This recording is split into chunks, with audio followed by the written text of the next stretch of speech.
ગુજરાતના બીએડ અને ડીએલએડ કરેલ વિદ્યાર્થી મિત્રો માટે સીટેટ પરીક્ષાનું નોટિફિકેશન આવી ગયું છે. એટલે કે આપણી ટેટ 2 ભલે નથી આવી, પણ સીટેટ આવી ગઈ છે. સીટેટ પેપર 1, સીટેટ પેપર 2, એટલે કે સીટેટની અંદર ડીએલએડ વાળા મિત્રો માટે 1 થી 5 માટેની સીટેટ અને બીએડ વાળા મિત્રો માટે 6 થી 8 માટેની સીટેટના ફોર્મ ભરાવાના શરૂ થઈ ગયા છે. ફોર્મ ભરવાના શરૂ થઈ ગયા છે. 10 જૂન સુધી ફોર્મ ભરાવાના છે.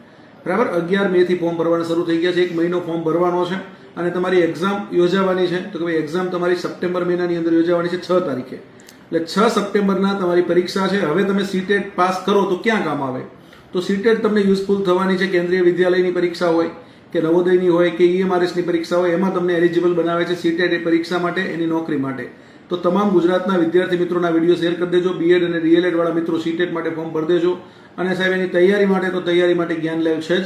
બરાબર. તો જ્ઞાન લાઈવ સાથે જોડાઈ જવાનું છે. સરસ મજાની તૈયારી કરીને તમે બધા જ મિત્રો સીટેટ પાસ કરો એવી શુભેચ્છાઓ. All the best. Best of luck. જય હિન્દ, જય ભારત, જય જય ગરવી ગુજરાત.